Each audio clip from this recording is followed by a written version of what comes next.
Praise the Lord जय मसीह की। आज हम लोग जानते हैं एप्स्टीन जेफरी के बारे में। आपने न्यूज़ सुना होगा कि एप्स्टीन जेफरी एक रिच आदमी था। उसका खुद का एक आइलैंड था और वहाँ पे पार्टी होती थी और बहुत सारे बच्चों को कुर्बान करने के बाद उनके साथ गलत काम कराते थे और बड़े बड़े लोग आते थे और उनके साथ गलत व्यवहार करके फिर उनको मार के काट के खाया जाता था। हम लोग जानते हैं कि एप्स्टीन जेफरी कौन है और जो बाल देवता के बारे में बताया है। तो आज बाल देवता के बारे में भी जानते हैं कि बाइबल में उसका जिक्र किया गया है। तो बाइबल में हर एक चीज़ सच्ची लिखी हुई है क्योंकि आने वाले दिनों में जो भी होने वाला है उसमें ऑलरेडी बताया गया है। और बाल देवता ये कौन है? वो एक शैतान है। तो आइए हम लोग बाइबल के द्वारा आज हम लोग जानते हैं। मैं एक हिंदू परिवार से हूँ। मैं यीशु में 2017 में विश्वासु बन के आई थी। इससे पहले परमेश्वर ने मुझे बहुत सारी चीज़ें सपनों के द्वारा बताई गई थी कि शैतान का हुलिया कैसा है, किस तरीके से रहेगा। क्योंकि मैं तो एक विश्वासु हूँ, क्योंकि मैं हिंदू परिवार से, ना तो मैं बाइबल जानती थी, ना क्रॉस, ना कुछ जानती थी। फिर भी परमेश्वर हमें हर एक संकेत देता है। तो जैसा आपने एफेशियन फाइल के में भी जिक्र किया है कि एफेशियन फाइल जो है 2017 से स्टार्ट हुआ है और मैं भी 2017 में ही यीशु में आई थी। तभी परमेश्वर ने मुझे संकेत दिया था और काले कपड़ों में मैंने शैतान को देखा था। जब मैं प्रार्थना कर रही थी, प्रेयर कर रही थी, उसने मुझे बोला तो किसकी इबादत कर रही है? तो मैंने बोला मैं प्रभु यीशु की इबादत कर रही हूँ और मैं उसकी बेटी हूँ। तो उसने मुझे ये भी बोला तू इन लोगों को कैसा बचाएगी? मुझे पता। मैंने बोला तू उनको हाथ नहीं लगा सकता है क्योंकि परमेश्वर के बच्चे हैं, तो इसका कुछ भी नहीं बिगाड़ सकता है। तभी मैंने उनसे बात किया। तो मैंने बोला देखते हैं क्या होता है। मैंने बोला ना तो तू किसी को हाथ लगा सकता है, ना तू किसी को कुछ कर सकता है। तो ये फर्स्ट मेरा शैतान से पाला पड़ा था। उसके बाद फिर मुझे कुछ साल पहले परमेश्वर ने सपनों में जो बाल देवता है उसका हुलिया बताया। ना तो मैं बाल देवता का हुलिया जानती थी, ना कुछ जानती थी, पर जब मैंने सपनों में मैंने बाल देवता का हुलिया बताया तो मैंने ये चीज़ एक सिस्टर से शेयर किया। मैंने उसको पूछा कि मैंने सपनों में ऐसा एक शैतान देखा है, उसका ऐसा हुलिया है, क्या ये सच में हुलिया है? तो उसने बोला हाँ। जब मैंने सर्च किया कि बाल देवता का मतलब शैतान का हुलिया कैसा है, तो वैसा ही सेम निकला। तो मतलब परमेश्वर मुझे हर एक तरीके से संकेत देता रहा। ये बात होगी मुझे लगता है लगभग 19-20 की बात होगी, 2000। तो मैंने उस बाल देवता का शैतानी रूप भी देखा था। तो मुझे परमेश्वर हर एक संकेत देता था। तो जो भी मेंशन है एफेशियन फाइल जेफरी के बारे में जो बताया गया, वो बाल देवता के जिक्र और जो भी शैतान, वो पूरा मुझे परमेश्वर ने सपनों के द्वारा बताया गया था और वो सपना सच भी हुआ। हम लोग जानते हैं बाल देवता के बारे में कि बाइबल का वचन क्या कहता है। बाइबल में बाल देवता और शैतान का जिक्र अलग अलग वचनों में है। बाल देवता के बारे में बाइबल में अक्सर पुराने नियम में इसका उल्लेख मिलता है। बाल एक कनानन देवता था जिसे औरत और तूफान का देव माना जाता था।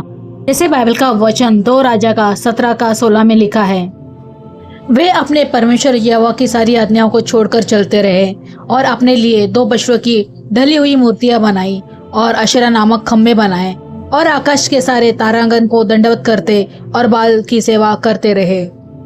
फिर आगे के वचन में देखते हैं 1 राजा 18:20 से लेकर 40 तक। एलिया ने बाल के प्रेरितों को चुनौती दी और दिखाया कि यहोवा सच्चा है।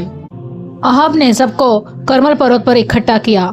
एलिया ने लोगों से कहा, तुम कब तक 2 विचारों में लटके रहोगे? यदि यहोवा परमेश्वर है तो उसके पीछे हो लो। बाल के नबियों ने बेल की बलि चढ़ाई और अपने देवता को पुकारा, लेकिन कोई उत्तर नहीं मिला। एलिया ने उनका मजाक उड़ाया। एलिया ने यहोवा की टूटी हुई वेदी की मरम्मत की, लकड़ी, बेल और पानी से उसे तरबतर कर दिया। एलिया ने प्रार्थना की और यहोवा की आग गिरी, जिसने बलि, लकड़ी, पत्थर और खाई का सारा पानी वश कर दिया। लोगों ने माना कि यहोवा परमेश्वर है। एलिया के आदेश पर बाल के सभी 425 नबियों की कीशोन नाले के पास मार डाला गया।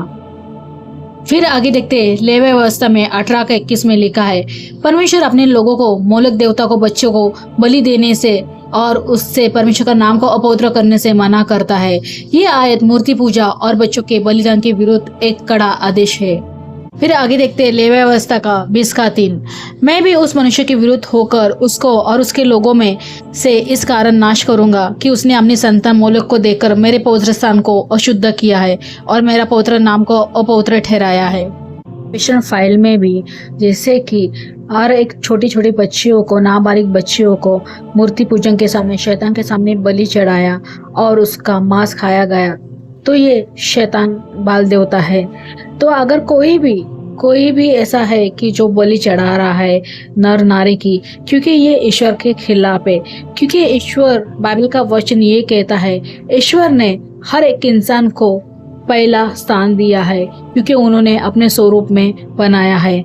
और शैतान नहीं चाहता है कि जो ईश्वर ने, उसने सृष्टि की रचना की, मनुष्य को बनाया, उसका विरुद्ध वो काम कर रहा है। और बाइबल का वचन ये भी कहता है, जो इस पाप के भागीदारी बनते वो नरक की आग में जलेगा।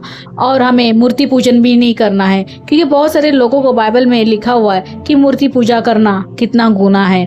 तो जो भी आज भी मूर्ति पूजन को बलि चढ़ाते हैं, चाहे प्रसाद के रूप में या पशु पक्षी या मनुष्य की बलि चढ़ाया जाता है, वो ईश्वर के खिलाफ है। तो अगर आपने भी ऐसा कुछ पाप किया है तो आपको पश्चाताप करना है और ईश्वर से प्रार्थना करना है।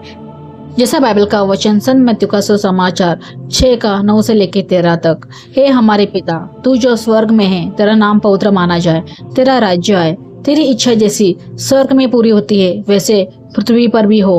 हमारा दिन भर की रोटी आज हमें दे और हमारे अपराधों को क्षमा कर जैसे हमने भी अपने अपराधी को क्षमा किया है। और हमें परीक्षा में न डाल परंतु बुराई से बचा, क्योंकि राज्य और पराक्रम और महिमा सदा तेरा ही है। आमीन। क्योंकि अब ये अंतिम समय चल रहा है तो सबको सावधानी से रहना है और परमेश्वर में प्रार्थना में रहना है, बाइबल का वचन पढ़ते रहना है और पश्चाताप करते रहना है। आपको ये बाइबल का वचन ज़्यादा से ज़्यादा लोगों को शेयर करना है ताकि उनको बाइबल का वचन पता चले और अंतिम समय में जो हो रहा है उनको पता चले। अगर आपको मेरा बाइबल का वचन अच्छा लगता है तो मेरे यूट्यूब चैनल को लाइक, शेयर और सब्सक्राइब कीजिए और बेल आइकन का बटन दबाइए ताकि आपको नोटिफिकेशन मिलते रहे, और मेरे इंस्टाग्राम को फॉलो कीजिए। तो परमेश्वर आपको सबको आशीष करे। God bless you. Praise the Lord. जय मसीह की।